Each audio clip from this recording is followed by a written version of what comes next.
Malam itu, Andi baru saja selesai mengaji di sebuah musola kecil yang berdiri di pinggiran desanya. Awalnya, Andi pulang bersama 3 orang temannya.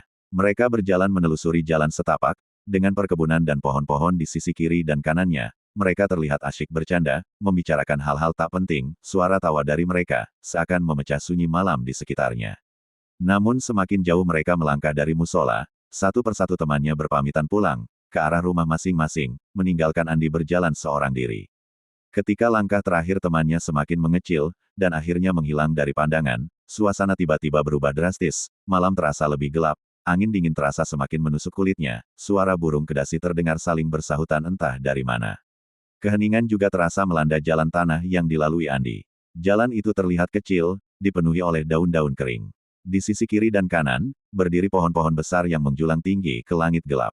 Daun-daunnya saling bergesekan pelan, menghasilkan suara lirih seperti bisikan yang sulit dipahami. Tidak ada satu rumah pun di sekitar sana, hanya kegelapan yang memanjang tanpa ujung. Sampai, semakin jauh Andi melangkah, ia mulai merasakan sesuatu yang aneh.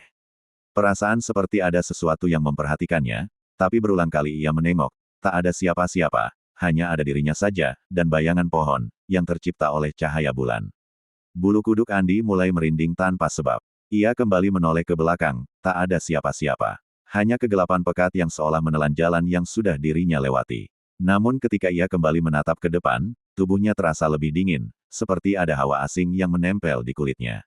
Merasa ada yang janggal, Andi mempercepat langkahnya, tapi perasaan itu tak kunjung hilang. Justru semakin kuat, seakan dari balik pohon-pohon besar itu. Ada sesuatu yang mengikuti, seperti sekelebat bayangan, dengan mata merah yang mengintai di kegelapan. Sampai tak jauh di depannya, perlahan kabut tipis mulai muncul, membawa keheningan yang terasa mencekam. Andi mempercepat langkahnya. Saat dirinya melewati sebuah pohon tua yang batangnya sangat besar, tiba-tiba, sayup-sayup di telinganya, ia mendengar suara, pelan sekali, tapi jelas. Seperti langkah kaki yang menginjak daun-daun di sekitar. Seperti mengikuti langkahnya dari belakang. Ia pun berhenti. Suara itu juga berhenti. Ia melangkah lagi. Suara itu kembali terdengar. Kali ini lebih dekat. Andi menelan ludah. Tenggorokannya kering. Ia tahu betul jalan itu tidak pernah sesunyi ini. Bahkan hewan malam pun seakan enggan bersuara. Dan di antara keheningan yang mencekam itu, ia mulai mencium wangi yang aneh, wangi tanah basah. Bercampur sesuatu yang lebih tajam, seperti bau bangkai yang sudah lama membusuk. Ia juga sekilas mencium bau daging terbakar.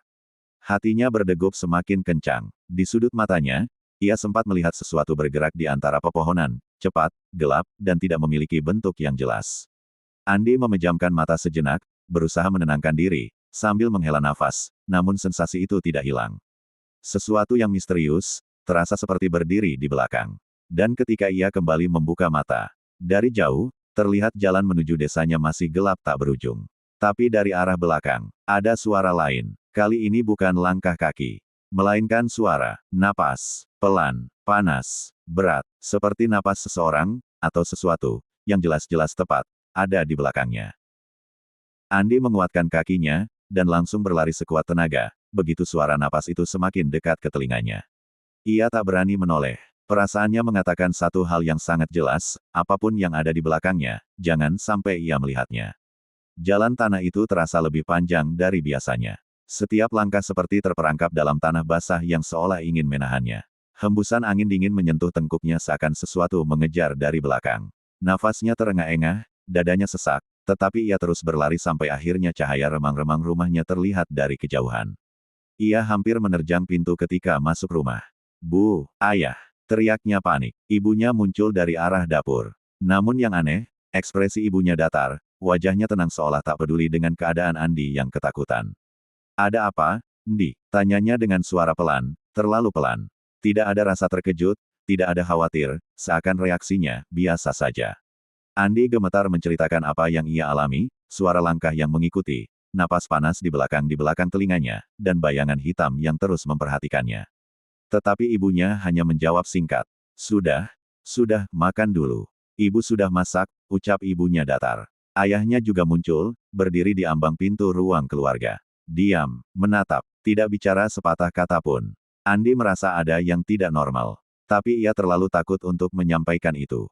Meja makan di rumah itu sebenarnya biasa saja, Tetapi malam ini terasa berbeda, seperti ada sesuatu yang aneh, dan tak bisa dijelaskan dengan kata-kata. Kursi kayu tua yang biasanya berderit, kini sunyi. Sunyi yang tidak wajar, seperti rumah itu ditelan oleh keheningan. Lampu bohlam tua terlihat menggantung di atas meja, diam membisu, dengan cahaya samarnya yang redup, membuat bayangan menari-nari di dinding. Andi mencoba memperhatikan bayangan itu, anehnya bukan bayangan kursi saja yang ia lihat, seperti ada sesuatu yang bersembunyi di antara bayangan-bayangan itu, terus berpindah, dan berkelebat dengan cepat. Tak lama ibunya meletakkan makanan, nasi, sayur, dan lauk sederhana. Tapi entah kenapa, aromanya tercium hambar, seperti tak ada makanan di hadapannya. Tak lama, ayah dan ibunya duduk bersamanya. Mereka tidak berbicara, tidak juga menyentuh makanan, hanya menatap Andi, dengan tatapan kosong, nan datar, bahkan tidak berkedip sedikitpun. Andi tampak ragu, ia hanya menatap makanan di hadapannya. Perlahan, lampu bohlam di atas kepala Andi berayun sedikit. Ia pikir mungkin tertiup angin, meskipun ia tahu pintu dan jendela rumah itu tertutup. Tak mungkin angin bisa masuk dari luar. Lampu di atas kepalanya terus bergoyang, mengeluarkan suara deritan pelan yang aneh. Andi mencoba memperhatikan ayah dan ibunya, setiap kali lampu itu berayun, bentuk wajah ayah dan ibunya tampak berubah sedikit, terlihat lebih pucat, dan sedikit membiru, dengan lingkaran hitam di mata yang tampak jelas. Detik demi detik berjalan semakin menegangkan. Andi mencoba menyuap sedikit nasi, berusaha mengalihkan perhatian. Tapi, makanan yang masuk ke mulutnya terasa aneh, seperti ia memakan kayu yang sudah lapuk.